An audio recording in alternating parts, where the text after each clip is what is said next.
winning. I need a big change, help me feel like living. I need a big swing, home runs I'm hitting, and I'll never look back, moving on till I get it all. And we all got dreams, we all want things, but what you gonna do for it? How you gonna move for it? What you gonna be? And do you believe you can do anything? But what you gonna do for it? How you gonna move for it? What you gonna be?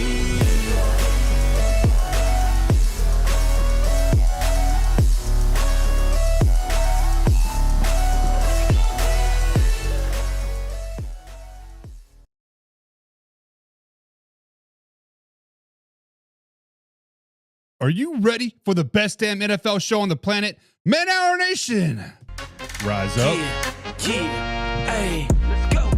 Hitting that gridiron, we going hard, we running the plays. You know the vibe, only the strong survive. Gotta keep your head in the game. Talking NFL, uncut, straight raw, steady bringing that sauce. We about to take off, get it hype. This man, our sport talk. Yeah, from the quarterback to the lineman, everybody bringing heat. You don't really wanna try them. Hey, who gon' win? It's a battle of the giants. This show is the flyest. Nobody can deny it. This is Man Hour. Sport Talk. Man Hour. Sport Talk. What team you reppin'? We keep it interesting. Who caught another down? Who got that interception? This is Man Hour. Sport Talk. Man Hour. Sport Talk. What team you reppin'? We keep it interesting. Who caught another down? Who got that interception? Let's go! What is up, Man Hour Nation? Guys, welcome to Man Hour NFL Talk, your go-to spot for live, raw, uncut NFL talk. I'm so glad you're rolling with us today. But guys, before we jump into today's action, head over to manhourradio.com. There's where you find all the exclusive merchandise, the freshest of the freshest blog, and everything's happening with the Man Hour show. So you guys keep rocking the Man Hour, guys. That is a spot to rep it. But make sure you guys hit the like button, hit the share button, of course, hit subscribe, never miss a live interactive show. That is the easiest way to stay plugged into us. But wait. If you want the full Man Hour experience, guys, become a Pigskin Pundit. That is our members-only community where you get free entry into weekly NFL pick'ems, giveaways, exclusive merchandise, of course, bonus live streams that only the Pigskin Pundits get. So if you want that next level access, guys, join the squad today. And remember, guys, this is a live interactive show. So drop your thoughts, your opinions, and your hottest of the hottest and takes down below, because I want to hear from you. I want to hear from you, Mr. Old Man River. Old Man River says, Pigskin Pundits, get you some. Pigskin Pundit, get you some. Yes, sir. Old Man River is a Pigskin Pundit, and he got his freshest of the freshest merch right down there. What was it, last week, wasn't it? I think all the fourth quarter merch rolled out. We got Electro Restoration in the chat, says, what up, Bach? What's up, baby? What's up, man? Hope you're having a good old day. And I did not get this comments up here on screen, but pre-stream, Electro Restoration says, Cowboys fan here. Where he at? Meaning Shay. I told him them Bears would win. Dallas Cowboys for life. Guys, Shay will be back sometime this week. I have the next 2 weeks off of work, so we're going to do some type of co-host happening at some point, right? So whether it be Friday or the next Friday, at some point, me and Shay will be on the live stream together, and we can talk that shit. We can talk that shit, baby! We also got Bruins Pride in the chat today as well. What's up, Bruins Pride? He says, sir, he has done it. He has done it. 300 plus yards, actually 400 plus yards for Drake May. Drake May. Actually, he says Drake May. Yes, I love him. I believe that was the echo, right? That was the echo in the room, guys. Yes, let's give a big round of applause for the man, the myth, the legend, Drake May. After nearly two full NFL seasons, he has finally done it, guys. He has finally thrown a 300-yard game. Go ahead and put that man in the Hall of Fame. Go ahead and put that man on the Mount Rushmore of the NFL quarterbacks. Go ahead and give him the MVP and 7 Super Bowl champions to Drake May. 300 yards passing. Congratulations, Drake May. Good job, buddy. Good job. We got my man Arthur Brown in the chat today as well. He says, what up? Happy holidays and fins up next year. Arthur Brown, that's a great thing about NFL, right? This is not the UFL. This is not the USFL, the XFL, or whatever, AFL. Good thing about NFL, guys, there's always next season. And that is why we love the NFL. Any given Sunday, and there's always a next season. Well, Arthur Brown, my man, my brother from another mother, you can always come over to Chiefs Kingdom, right? Because Kansas City Chiefs are moving to Kansas in 20 to 31. My home state, my hometown. Let's represent, baby. We got Maximus in the chat today as well. He says, I am just glad Jerry Jeudy solidified himself as a number 2 receiver. Whoa. Actually, he says top 2 receiver.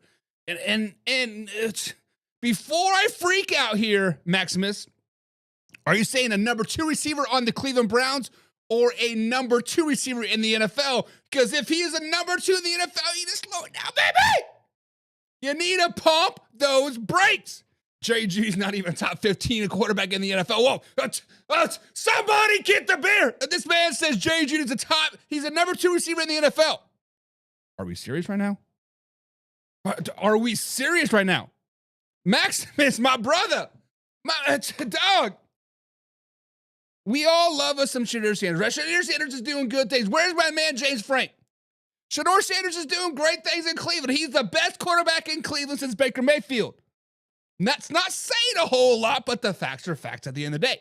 And the facts are that you put Jerry Jeudy, let me put that back up there. Put that back up there. Number 2 receiver in the NFL? What? I am speechless right now. I am bamboozled.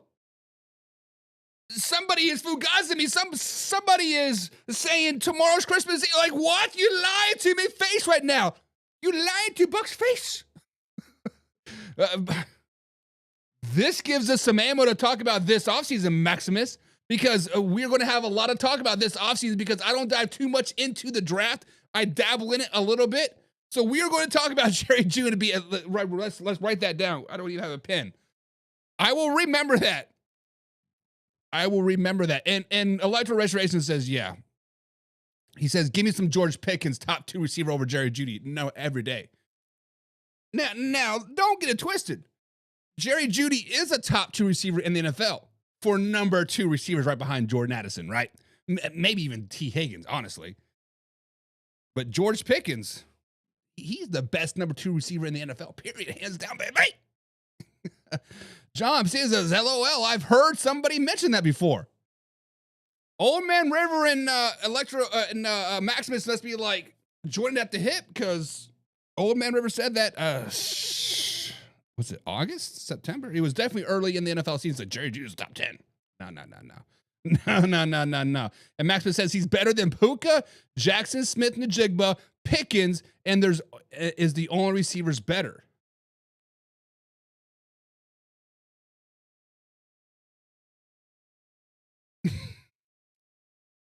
Puka is decent. I'll give you Puka. Jackson Smith-Njigba, yes. George Pickens better. Are you forgetting about the whole NFC East number 1 receivers?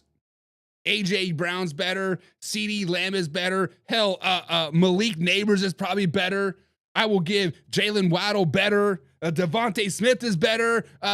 Michael Wilson Jr. is better from the Arizona Cardinals, which is the number 2 receiver, better than Marvin Harrison Jr. Put that down here. Boy, do not get... Buck just went into brain freeze.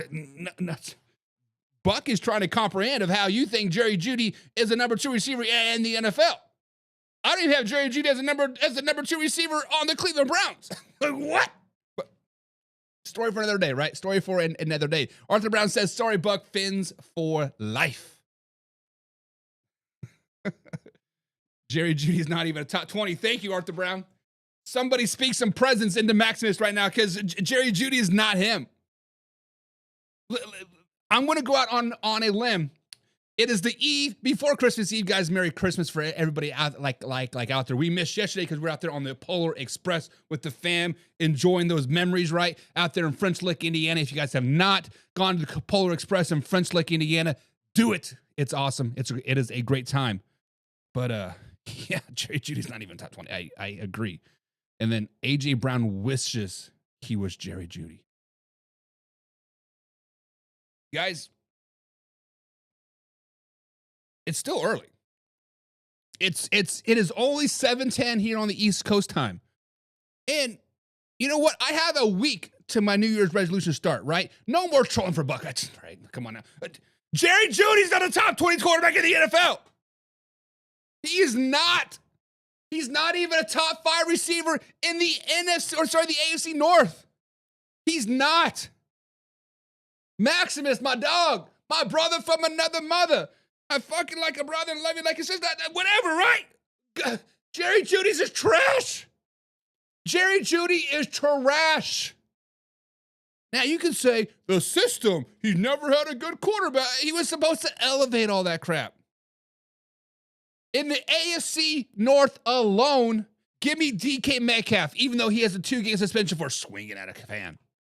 Give me T. Higgins. Give me Jamar Chase. Give me anybody. I'm trying to think here.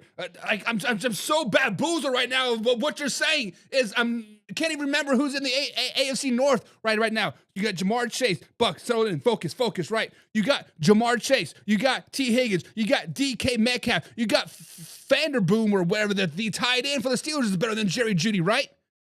Hell, Njoku tight end for the Cleveland Browns is better than Jerry Jeudy. Like, come on, man. He's not even top 5 in his own division.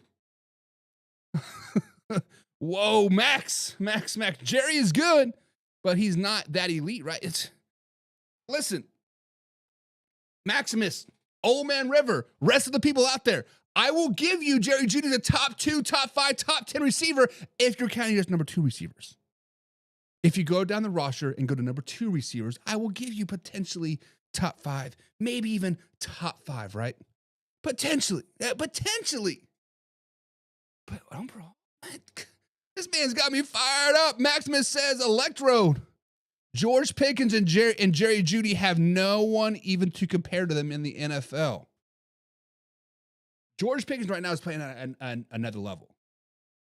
Now, we all know George Pickens is a very big head case.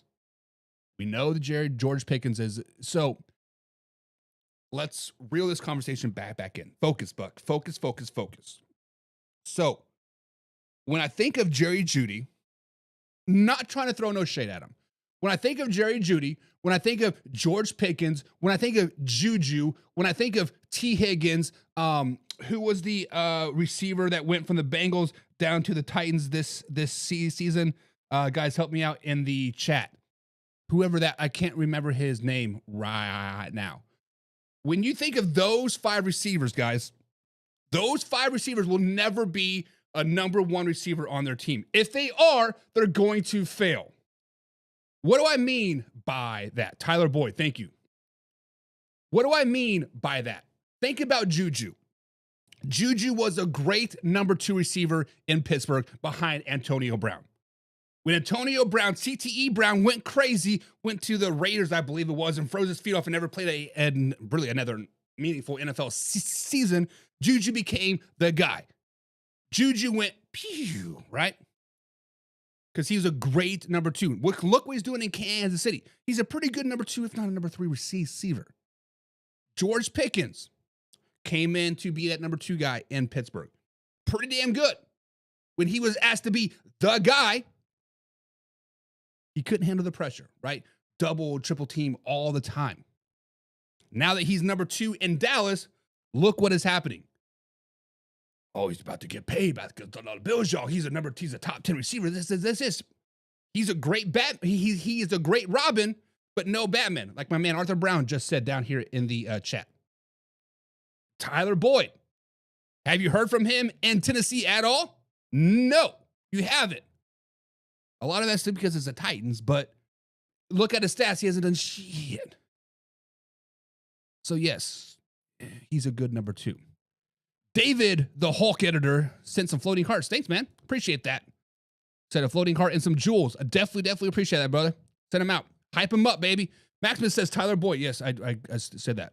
Electro Restoration says, I agree, Buck. Pickens is a bit of a loose screw, but he's our loose screw. He's always way more happier here. Meaning the Dallas Cowboys. It's his first year, right? Honeymoon phase. Wait till this offseason when Jerry Jones refuses to pay him. They just franchise him and he gets all cranky. I don't want no money, whatever. Right? But yes, there are certain receivers, coaches that are just meant to be the number 2 guy, right? Brian Flores is meant to be a great defensive coordinator. Spags is supposed to be a great defense coordinator. Not a very good head coach. Tyler Boyd, George Pickens, Jerry Jeudy, great number 2 receivers. Same thing with Jordan Addison, right? But that is besides the point. That is besides the point, guys. But guys, let's get into today's Man Hour NFL talk. Let's talk about the man, the myth, the legend right here, guys. And let's fire this one up because DK Metcalf punched the fan. Punched him right in the hair. 2 games, no pay, over $500,000 gone, and his $45 million guaranteed gone. Benito out of the conversation. All this because he confronted a Detroit fan. All this because he swung at a Detroit Lions fan. Guys, this is not discipline. This is the NFL simply sending a message, and I think it's absolute garbage. I think it's dog poo-poo. Guys, let me get this out of the way before the professional crowd floods the comments. Guys, yes, DK Metcalf should have kept his cool. Yes, DK Metcalf players are told clearly not to engage with fans. But that part is not up for debate. But let's stop acting like the fans are these harmless, innocent spectators just enjoying a family night out. Guys, fans talk shit all the time, and they need to be punched in the mouth. The NFL sells passion. They love the noise, the hostility, the rivalries, and the trash talk. They put it in promos, they use it in commercials, and they live off of that energy. But the second that same passion crosses the line, now it's contact detrimental to the league. Shut up! You can't have it both ways. Now, according to the reports, the fan denies using any racial slur or hate-based language. Cool. Whatever. Let that process play out. I'm not here to invent the details, right? I'm not here to read between the lines. I'm here to speak the facts. But here's what we do know. DK Metcalf did not wake up and say, you know what? I think I'm going to risk millions upon million dollars today and gram some random fan for no reason. Something was said. Something was crossed the line. Something that was said crossed the line. And that's the part that nobody in the league office wants to actually talk about. Here's the quiet part out loud. Let me speak it clear as day. More people need to be reminded that words have consequences. More people need to be punched in the mouth. More people need to realize that they cannot say whatever they want, when they want, how they want, and not get sucker punched. Not because violence is good, not because players should not lose control. That's not what I'm saying. What I am saying is you need to have consequences, right? But somewhere along the line, people decided that they can say anything they want to another human being, hide behind social media, hide behind the screen, hide behind the security, hide behind the seat in the third row, and expect absolutely nothing ever to happen to them. You don't get to bark at a guy for 3 hours, cross personal lines, maybe even family members, maybe worse, and then act shocked when he snaps. Look, I love what Mike Tomlin said. He said he doesn't condone what DK did, but he supports him. I love that, and that matters. Tomlin understands what the NFL office never will. These guys are humans first, emotional, competitive, and flawed. Just like everybody watching at home, just like everybody in the comments right here today. The league, though, they don't see humans. They see logos, brands, and PR problems.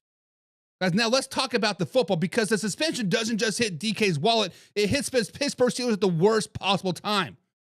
No DK Metcalf versus the Cleveland Browns. No DK Metcalf potentially by the division-clinching Week 18 game versus the Baltimore Ravens.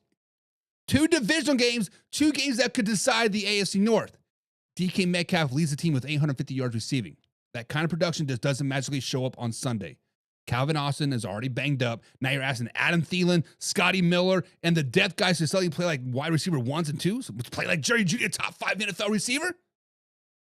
You are just not disciplining a player. You're changing the competitive balance in the middle of a playoff race. And the NFL wants to stand on the podium and talk about integrity of the game. Here's the truth. DK Metcalf messed up. Nobody can deny that. He should have walked away. Matter of fact, he never should have walked over there. He gave the league an opening and they took it. But 2 games, the loss of pay, and a $45 million guarantees voided? That is excessive. That is extreme. And it sends one very clear message. Players, shut up and take whatever comes your ways. Fans, say whatever you want, cross whatever line you want. You are untouchable. This is a dangerous precedent. But Man Hour Nation, I want to hear from you. Guys, in the comments down below, was this suspension fair? Did the NFL get it right? Or did they go way too far with DK Metcalf? Drop your thoughts in the comments down below right now, guys. I'll be reading them all live. Hit that like button, subscribe. And if you're new here, remember, we're live Monday through Friday, 7 p.m. East Coast time. Now, this is a live interactive show. So sound off below and be a part of the conversation, baby. Now, what does my man Maximus says? He says, all I have to say about DK Metcalf is the Steelers replaced George Pickens because of behavior concerns. Then they brought in DK Metcalf. It just doesn't add up. But I think DK should have not have been suspended. And I agree with you that he should not have been suspended for 2 games. Maybe a quarter, maybe a game, but 2 games? Let's just be honest. If the Ravens, I don't know who, like I've not looked at the schedule for weeks. I haven't seen. I actually don't even have the overlays set up yet. Let's say the Ravens beat. They probably played the Bengals, right? Let's say the Ravens beat the Bengals, and somehow, some way, the Browns beat the Steelers. Then we're down to a week 18, probably prime time TV, divisional race on the line, winner takes all. Don't you want your superstar on the field? Don't you want your superstar on that TV screen? Don't you want Chris Collinsworth talking about how great DK is, not about how he punched a blue-haired guy? That's what it comes down to. Because we're going to talk about DENZEL PERRYMAN here in a second. Same exact suspension. Both got 2 games. One hit some hair, a wig, not even real hair, some blue-ass, ugly-ass wig. And DENZEL PERRYMAN could have literally ended a guy's life. Both get two games. How is that justifiable? Arthur Brown says, in order of the fan to get DK's attention, it had to have been offensive.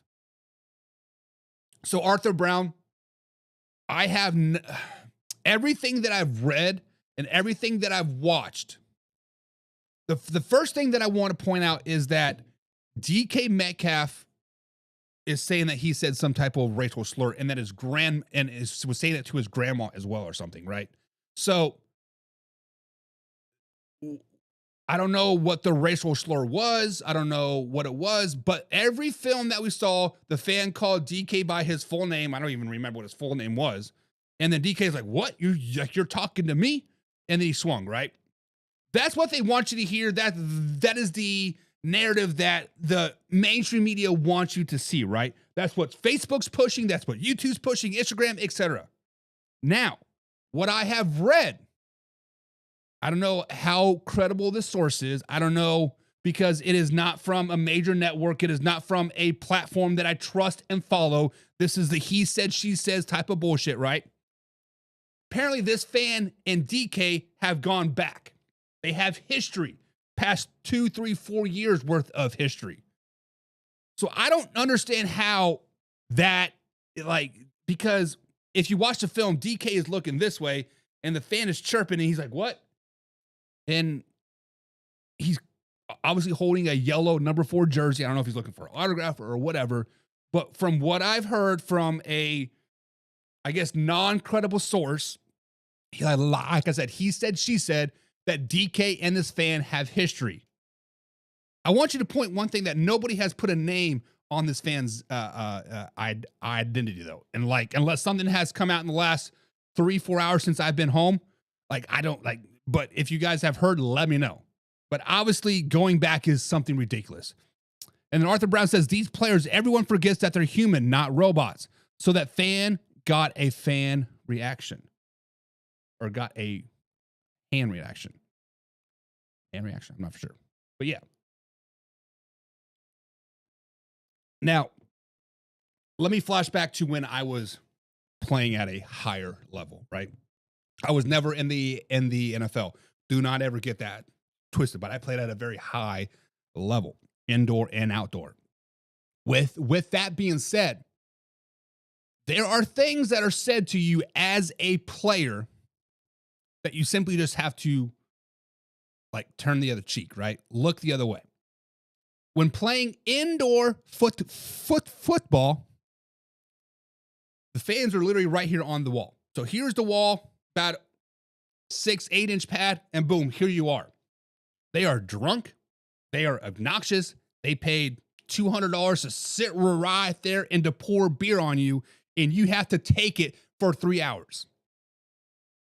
If you want the ultimate fan experience, get front row seats at an indoor football field. Any type of game, bar none. I loved it. I feed off of it, right? But I also talk shit right back. And people forget that indoor football players only make like $100, right? Honestly, this job means nothing to me. I'm playing football simply for the love of it. And I am risking my $100 to punch you right in the mouth. And they know that because they're paying $100 right there. So you punch them in the mouth so you can fight. However, NFL is a totally different thing. $45 million of guaranteed money, gone. Because he punched hair. Didn't even connect. Think about if he would have connected. Just think about that. What if DK Metcalf would have punched him out and laid him out? Ice cold, snort. Hair in those Z's. What would have been the justification of a suspension then? A year? Out of the league indefinitely? That's the real question. Because he didn't even make contact. That is tough. But you know who did make contact? DENZEL PERRYMAN. He made contact. Guys, we just watched the NFL completely miss the mark again. We just talked about DK Metcalf getting 2 games for punching hair. And then DENZEL PERRYMAN gets suspended for 2 games for potentially ending a guy's life. Let me say this as clear as possible. This 2-game suspension for DENZEL PERRYMAN is simply a slap on the wrist. What PERRYMAN did was uncalled for. It was stupid. It was pointless. It was flat out dangerous. This wasn't a bang-bang football player. This wasn't momentum. This wasn't he was trying to make a football play. This was helmet-to-helmet hit on a defensive receiver already on the ground, period, point blank in the story. Cowboys wideout had already made the catch. The wideout, the play was basically over. He was basically waiting to get 2-hand touchdown. PERRYMAN came 10, 15 yards across the field, lowered his helmet, launched, hit him square in the mouth. Guys, here's the part that really matters. He could have ended this kid's career. He could have ended his life. And we just finished talking about DK Metcalf getting 2 games for slapping slapping his hair. And this same punishment for PERRYMAN for potentially taking his life? One guy loses his cool with words, 2 games. Another guy launches helmet first into a defensive player's head, 2 games. This is not justice. That is simply put inconsistency.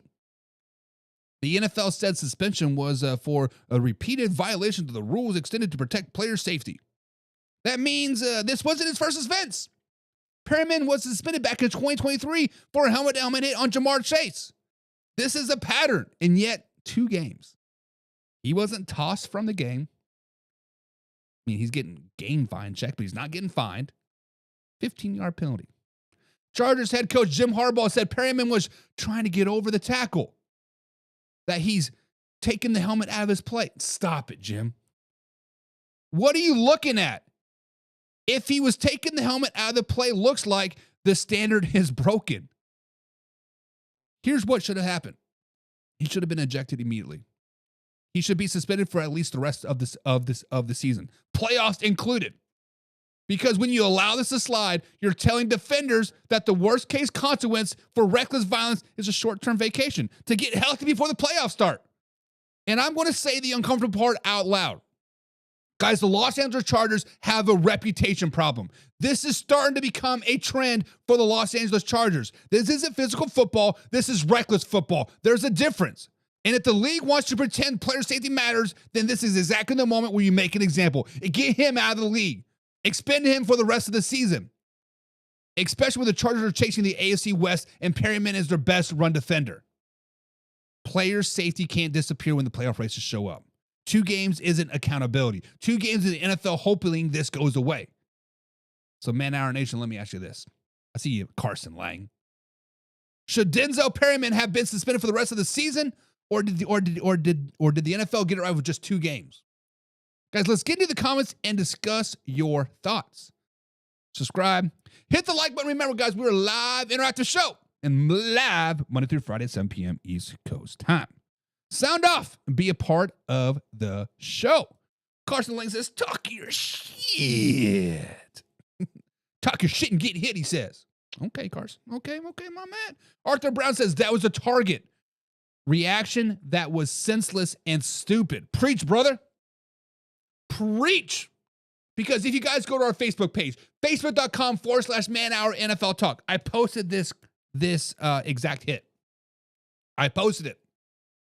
And people in the comments are saying, that's a football play. That's just dirty. If you should have got up, you pussy. Like, what?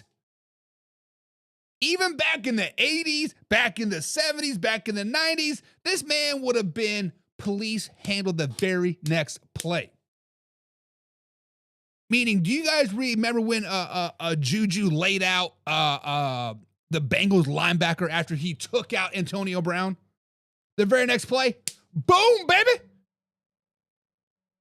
Perryman is lucky that the Cowboys are soft individuals. Perryman is lucky that the Dallas Cowboys have nothing to play for right now. Perryman is lucky that he's playing in 2025 and not in 2005. This man should be a dead man walking. I don't want to handle it at the club. I don't want to handle it at some event. I want to handle it the very next play, brother. 1 for 1, eye for an eye. Perryman is lucky. Lucky. I need to fix the chat. My bad. Mo Bella Gloria says Rams. Talk about the Rams and Factor crap. So stay tuned for that. Electro Recreation says Perryman should have gotten way more. That Eagles guy got suspended for spitting on deck. So this guy needs more than just 2 games. That's my boy. I don't know how to say his name. Floutney. Hit him. I'm fuming at this decision. Listen. Let me be devil's advocate, right? Because I think it's total bullshit. Just 2 games? 2 games? You're in the playoffs. You're going to get well-wested. But okay, slow it down, Buck. Slow it down. I think the reason it was only 2 games wasn't for the rest of the season or the whole of 2026 NFL. Because I think it should have been the rest of this season and then the whole of 2026 NFL season. Make an example out of this motherfucker, right? But the reason why it's only 2 games is because Floutney, is that how you say his name? He's like receiver number 5. The only reason why he was playing was because other players were injured. Right? If it was CeeDee Lamb, if it was George Pickens, if it was Dak, there would be outrage. It would be extreme outrage. If it was Ladd McConkey, if it was D-Hop or Keenan Allen or any Jerry Jeudy, if it was any one of those guys, the fact that it was a wide receiver number 5, I think it might be number 4 actually. It would be a hell of a lot more than 2 games. You have to protect your stars. You have to protect. You have to protect everybody. Perryman's going to get it coming. The Chargers as a whole is going to get it coming. You saw what they did for this versus the Kansas City Chiefs 2 weeks ago. You saw what they did versus the Dallas Cowboys last week. They've been playing like this all season long. This is a hardball thing. This is a hardball culture. Hardball culture. And Damien says BS. What is BS, Damien? Is it BS that the Chargers are playing like little bullies that are trying to hurt everybody? Or is it BS that PERRYMAN only got two games? What is bullshit? Tell me, Damien. I'm curious. Overreaction says, Carson, smack talk is a part of the game. Can't take the smoke. Don't play, baby. Me and Carson go back. Me and Carson go way back. Matter of fact, I think Carson was on the softball field the day that me and my uncle. So, story time here, boys and girls. Gather around. This is what you get on a live interactive show. You get Buck on a little tangent, right? So me and my uncle is, I don't know, 20 years older than I am. But we're like this, right? We were like this for a very, very long time. From the minute I could throw a baseball, I was at every one of his softball games, baseball games, whatever, right? We were like this. The minute I was old enough to play slow pitch, old man softball, I was on his team. Whether it's competitive, travel, rec league, whatever. I was on his team. Now, me and my boys, Carson, Greg, Alan, AJ, and the boys, Matt Van Dahl, all those boys, we were playing in this other league somewhere. Carson, I actually think you were on another team. Actually, you might have ended up on my uncle's team, right? But I didn't know my uncle was playing in this league. I was like, you know what? My boys are playing. Let me go play with the boys, have some fun. I see my uncle there that night. Like, oh, playing with us? I'm like, no, I'm playing with whatever, right? At the time, there was a little bit of divide going on, whatever. Long story short, me and my uncle are chirping all game long. Just like I thought it was all fun and games. It was all fun and games until the young bucks started kicking the old bucks' ass, right? Hit a nice little shortstop liner over his head. My uncle's playing outfield. I'm like, I'm going to take second just because I can. Marty comes up, nice little easy crawl. I'm like, slide in there. Like, you like that, boy? Don't like that smoke? Get out the kitchen. Chirp, chirp, chirp, chirp, chirp all game long. Next time up the bat, did the same thing. This time he came up and fired it, right? He didn't fire it into second base. He threw it right at my chest. I saw it coming. I caught it, threw it right back at him. Like, gotta do better than that, old man. Like, I thought we were going to fight that night. It's all love and fair and whatever, baby. You can't take the smoke, get out the kitchen. When the young buck comes up to take your place, get out the way, son. But yeah, anyways, story time's over. My bad. Carson Lang says, look at Brissett, who was notorious for cheap shots. How long did it take before he was gone for the season? When he went to the Denver Broncos, right? When he decided to headbutt or spit on somebody. It took a couple years. But at the same time, Carson, hope you're getting better, buddy. My man had some surgery, like the other day, 2 days ago. The league was a little bit softer, or like a little bit, like the league was softer back then, right? You can get with away with those big hits and blindside blocks and like all that stuff. Nowadays, it's kind of like, yeah, you can't do that. You can't hit him too hard. You have to look at him properly and say, "Can I hit you, sir?" And then write a 3-day love note. That's what it ultimately comes down to. But yeah, Brissett was in at least 3 or 4 suspensions before he was gone for. Was it a season or was he indefinitely gone? I don't exactly remember, but he was definitely gone for a while. But you know who else has been gone for a while? Oh, 1 second. Arthur Brown says, was it Jalen Carter suspended for 2 games for spitting on Dak? No, it's just 1 game. And they actually, so let's flash back to the Jalen Carter spitting on Dak, right? It was the very first offensive play of the game. Jalen Carter, Hakatua on that thing, right? They ejected him, said, get out of here, right? They counted that as his 1 game suspension. So I wouldn't say he got suspended. He just got tossed forward out of the game and then called it a day. But on the other hand, the reason why he got tossed, because that was a point of emphasis with sportsmanship this season. First game of the season, national television, and you Hakatua that thing. That's why the man got ejected. Let's just be honest. That's why he got ejected. But you know who else has been gone for a long time? That's Phillip Rivers. Guys, there are losses and there are nights that feel like a curtain call.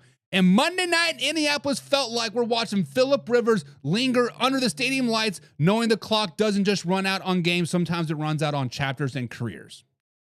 Guys, for Rivers was the last player to leave the locker room after the Colts' 48-27 loss to the San Francisco 49ers. Not stalking, not hiding, just soaking it in. Like a man trying to memorize a feeling before it slips away.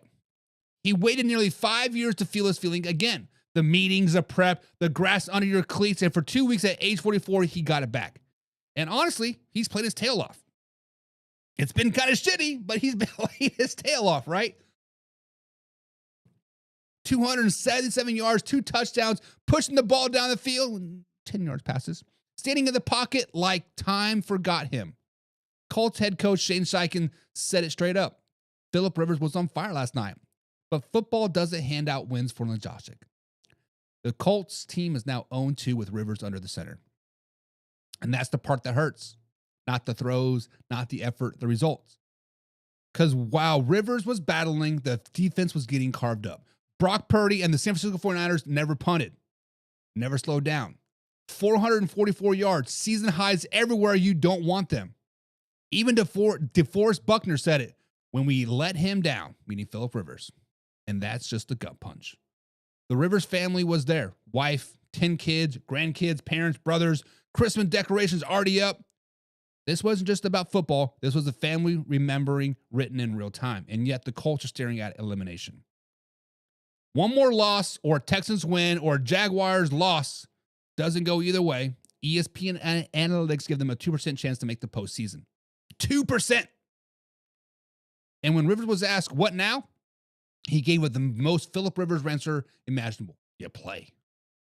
You play because you dreamed about this as a kid. You play because even if you're 2-14 with 2 games left, you're still laced them up. You play because there's no prize for losing. There's pride in showing up. This isn't about saving a season anymore. This is about a legacy. Not rings, not stats. Legacy is how you walk off when you end. The ending isn't perfect. Legacy is standing in the locker room a little bit longer because you know that what might be time emotions. So as we talk about Phillip Rivers and his great couple games, we got to ask the question. Should the Indianapolis Colts win a different direction? Should the Indianapolis Colts brought in a player like Colin Kaepernick, Cam Newton, Tom Brady? Should the Indianapolis Colts have not brought in a 44-year-old washed-up quarterback that has never been the guy? Yes, Phillip Rivers has all the stats, all the regular season accolades, but what about the postseason? Because when you look at the Indianapolis Colts this season, guys, they were wanting to go to the postseason. Started off 7-1. Ooh, they were hot. The bee's knees, number 1 in the NFL power rankings week after week after week. They're on top of the world. So they're just not out there to get to the playoffs like Phillip Rivers is capable of doing back in his prime. They wanted to go to the Super Bowl. And you know a player that has gone to the Super Bowl? Colin Kaepernick. You know who a player that has gone to the Super Bowl? Tom Brady. That's not 5 years removed from the league. You know who a player that has gone to the Super Bowl? Cam Newton. But here we are, bringing in a player that is one and done in the playoffs 10 times. Here you are bringing a 44-year-old high school coach that has not played a down in football in 5 years. You bring in a 44-year-old quarterback that has not had a successful season in 8 years. You bring in a 44-year-old quarterback that has like 2 playoff wins ever in the entire NFL career. Should the Colts have gone the other reason or a other way? That is the question I want to ask you guys. Obviously, hindsight's 2020. Colts are not going to make the playoffs. Phillip Rivers is not going to win another game. The Colts are going to ride off into the sunset with a losing record yet again after starting 7-1. Should they have gone after Cam Newton, Tom Brady, Heather, Colin Kaepernick? Guys, subscribe, hit the like button. Remember, we're live Monday through Friday, 7 p.m. East Coast time right here at youtube.com/manhour. It's a live interactive show. So comment down below. Be a part of the conversation.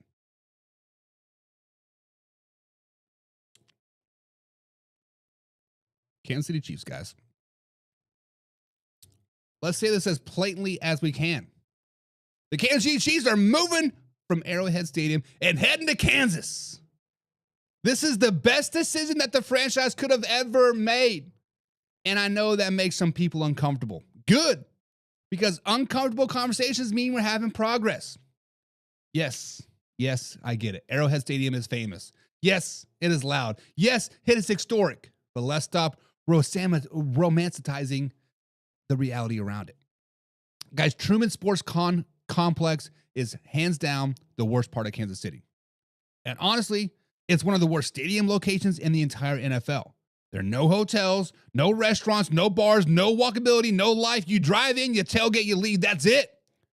That worked back in 1972, but not in 2031. The Kansas City Chiefs just announced that they're building a $3 billion dome stadium across the state lines in Wyandotte County, Olathe, Kansas, set for the 2031 NFL season. Kansas lawmakers unanimously approved the star bonds to cover the 70% of the cost, and the Clark Hunt family is contributing another $1 billion of their own money. That's not abandoning fans. That's investing in the future. The move is about infrastructure. It's about access. It's about the fan experience. You put the stadium near legends, near hotels, restaurant, entertainment, the speedway, the casino, Sporting KC, and suddenly the Chiefs games become a weekend destination, just not a Sunday event. KCK is about to explode economically. We're talking about 20,000 new jobs, over $4 billion in an economic boost, according to the Kansas lawmakers. This isn't just football. This is an urban development. And honestly, this is the best move they could have made. Let's just be honest about Missouri's role in this. Missouri had their chance. Jackson County voters rejected the sales tax extension. I get it. Highest sales tax in the the county, in the poorest county. I get it. The state couldn't get all the parties aligned. Too many cooks, too many delays, not too much hesitation. Meanwhile, Kansas stepped up with one voice, one plan, and one timeline. Business doesn't wait. Guys, and let's just be honest. Missouri has now fumbled 2 NFL teams. St. Louis Rams, they're in LA. And now the Kansas City Chiefs are crossing state lines. That's just not bad luck, guys. This is a pattern. Misery, they call Missouri misery for a reason. Chiefs president Mark Dominant said in the news, the new stadium will seat at least 65,000 fans to be designed to be even louder than Arrowhead Stadium.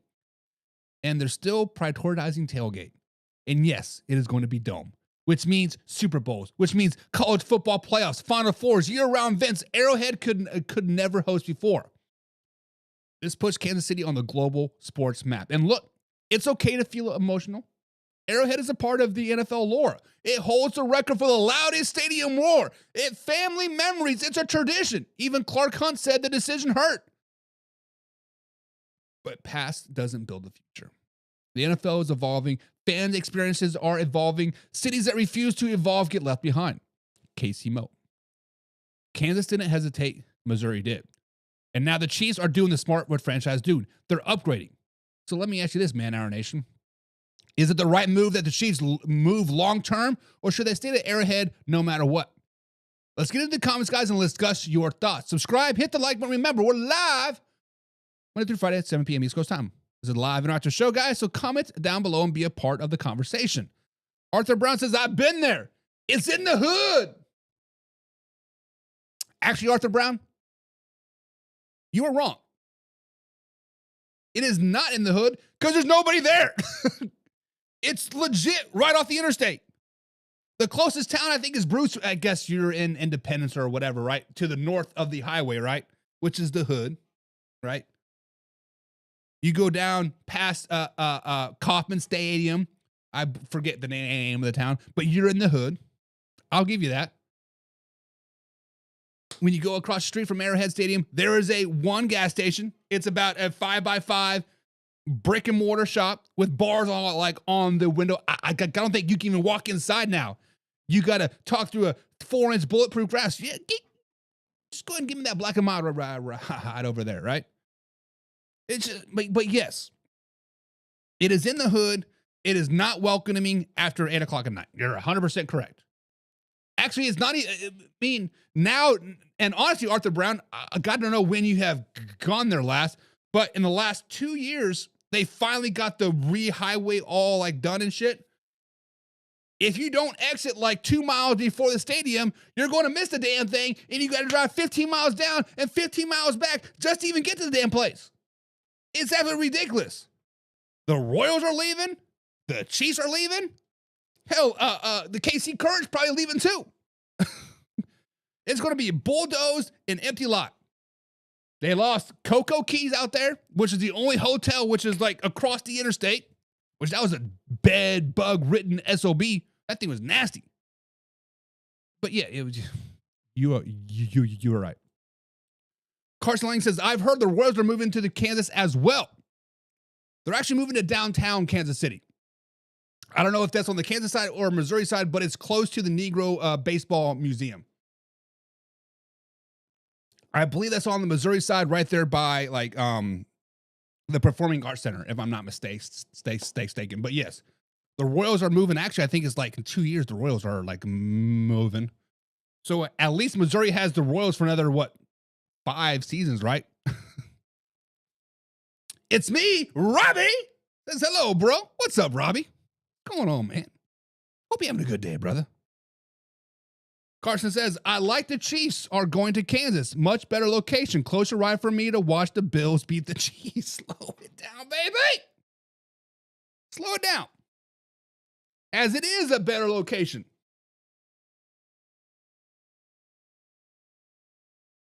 What was I going? I don't even remember what I was going to say. What I was going to say was Arrowhead Stadium right now is off of 435 and I-70 right now. And they're moving to Kansas, which is right off 435 and I-70 as well. How crazy is that? But Olathe, Bonner Springs is going to explode. Wyandotte County, already the richest county in Kansas, if I'm not mistaken. Because I think they took the title from Johnson County last season, but either way, it is. It's me, Robbie says, what? What? What's wrong, Robbie? What are you confused about, brother? What are you confused about, man? We talk about the Kansas City Chiefs moving to Kansas. They moving to Legends. They moving to Wyandotte County. I believe it's Olathe. 435 I-70 is where they're going. Matter of fact, the airport's not even in Missouri. Everything's in Kansas. Everything better in Kansas. But guys, it is time for Overreaction Tuesday. That's not it. There it is. Play the song, Buck. Play the song.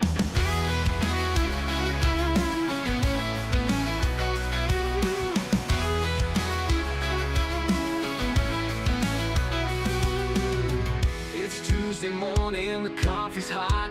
Hot takes flying like a last-minute shot. They say he's washed, they say he's gold. Every week's a legend or a story untold. He's the GOAT, no, he's a fraud. A single play, they applaud or applaud.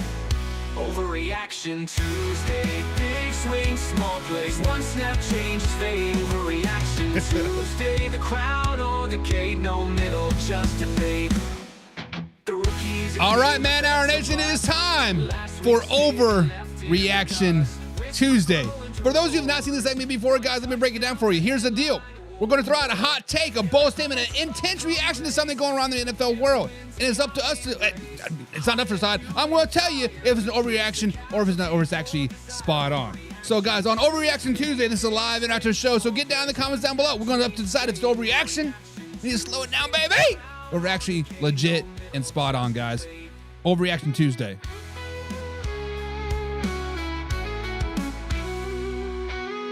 He's a GOAT, no, he's a fraud. The crowd or the gauge, no play the GOAT.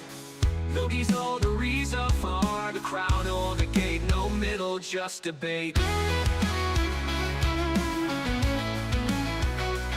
Alrighty, Man Hour Nation, it is Overreaction Tuesday. And tonight we're talking about one, the very top of the AFC playoff picture, and that is the Denver Broncos, guys. It's an overreaction to say that the Denver Broncos will not get the #1 seed in the AFC. Chet, I want to hear from you right now. Do you think the Broncos will finish as the #1 seed in the AFC? Yes or no?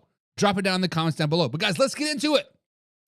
Guys, the Broncos had an 11-game winning streak. Their 11-game winning streak came crashing back down to reality at home. Not just a loss, but a 34-point beatdown by the Jacksonville Jaguars. This wasn't supposed to be a fortress game. This is a statement game. This is the game that we're the best in the AFC moment.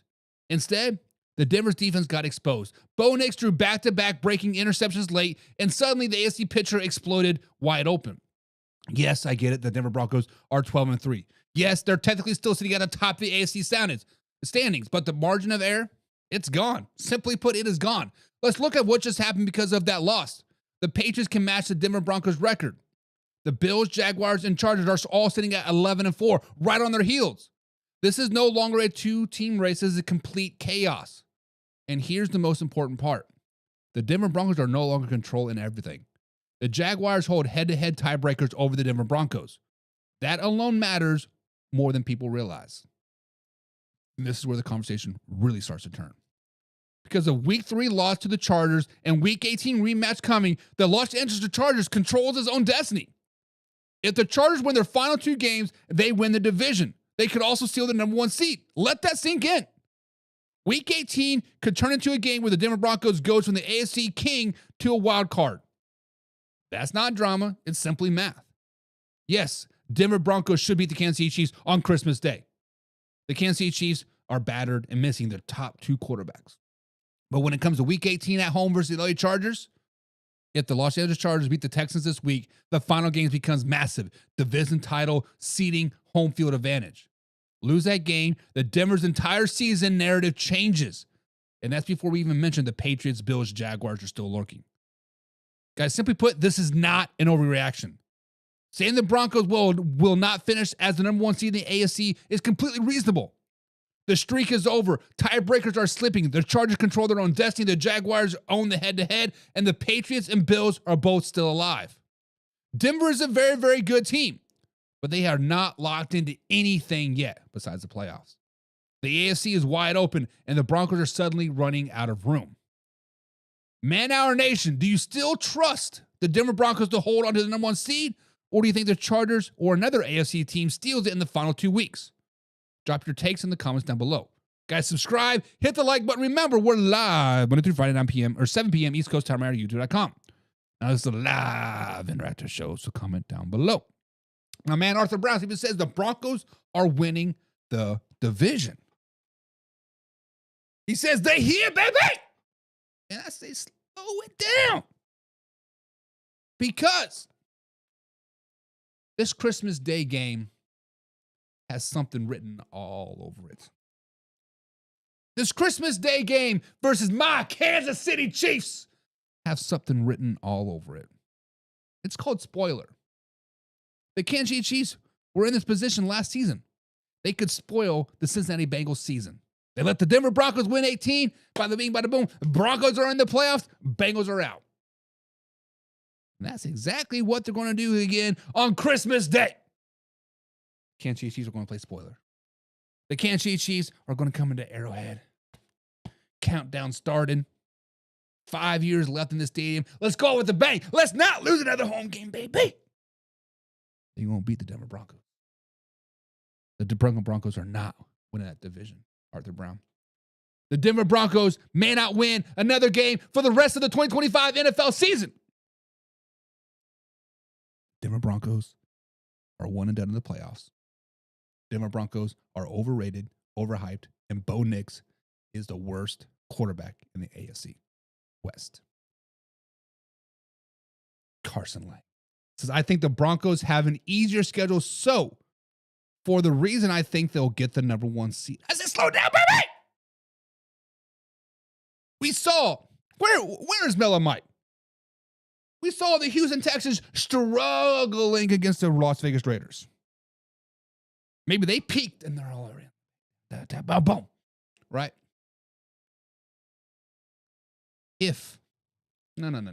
When the Chargers beat an equally dirty team in the Houston Texans, I believe they play Friday, right?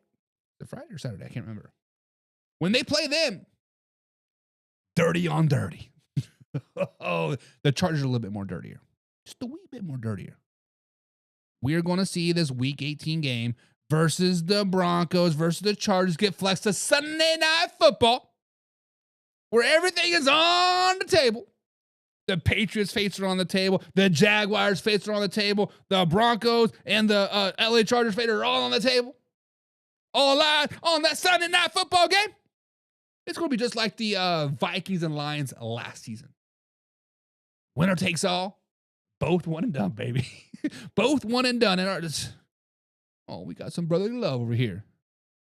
We got some two AFC East queens loving each other. Buffalo Bills and Miami Dolphins say, I agree with you, Carson. I agree with you, Arthur Brown. Let's go make babies. Carson says, do not sleep on that Texans D. I think the Texans beat down the Chargers. Don't sleep on the Chargers defense either. They get away with bear hugs. They get away with bear hugs. Bear hugs. But subscribe. Like. Show this to a couple friends, guys. Do the Denver Broncos get the #1 seed? That is the question of the day. Overreaction number 2. Guys, this is Overreaction Tuesday. Tonight we're heading down to Tampa Bay, Florida, because something feels just a little bit off, and everybody is watching can feel it. Guys, is it an overreaction to say that the Buccaneers will have a new head coach next season? Chet, I want to hear from you early. Do you think Todd Bowles survives this collapse, or do the Buccaneers move on, or do the Buccaneers move on after this season? Drop your takes down in the comments down below. Let's break things down.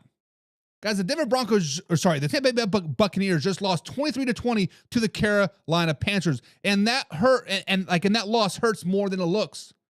Tampa Bay is now in second place in the NFC South, riding a 3-game losing streak, all against divisional opponents.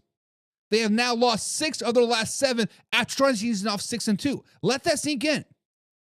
This is a 4-time defending division champion in a division that had no winning teams entering last weekend. A 5th straight NFC title South was supposed to be on the floor. Instead, this team is spiraling out of control. This is the part that makes the situation feel very, very uncomfortable. Earlier in the year, Tampa Bay were surviving injuries everywhere, and they're winning. Baker Mayfield looked like the MVP candidate. Matter of fact, Baker Mayfield was the MVP. The offense was efficient, and the defense was bending but holding. Bending, not breaking, as they like to say. Now that they're healthier, they're worse. Matter of fact, they suck right now. Baker Mayfield has thrown an interception in each of his last 3 games after throwing just 5 picks in the first 12 games combined.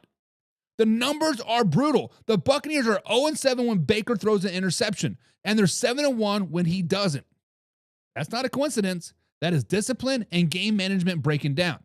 And Todd Bowles was furious after the Week 15 loss to Atlanta. He called out effort. He called out execution. He called out details. And then the team came out Sunday with extra rest and laid yet another egg. This is where the coaches get judged. The defense has no pass rush. They pulled JPP, Jason Pierre-Paul, out of retirement, hoping for a spark. That alone tells you how desperate things have become in Tampa. And yes, this would be the first season in Bowles' 4-year tenure without a division title. That matters. That usually buys you grace. But this team was not built just to win the NFC South. It was believed they could compete for the Super Bowl. Matter of fact, many people had them as Super Bowl favorites this season. But this is where the conversation gets really tricky, right? Bowles' seat is warming up. People around the league are watching this very, very closely. But we do not know how ownership views this collapse. There are 2 games left. They still play Carolina again, so the season's not quite dead yet. But when you look at it, Bowles' track record and Tampa puts a thinner than usual head coaching market. The market more than fans want to admit. A couple more ugly losses could make this very, very uncomfortable, but one bad stretch does not erase your years of success. So I have to agree, guys. This is an overreaction.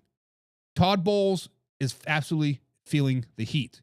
But saying the Buccaneers will definitely have a new head coach next season is jumping fast, way too far, way too fast.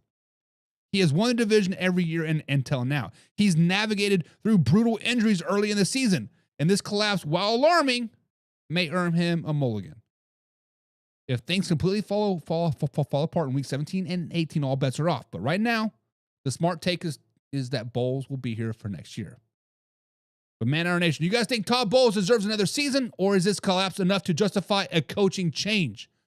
Drop your thoughts in the comments down below. Arthur Brown says Bowles loses his job. He should. I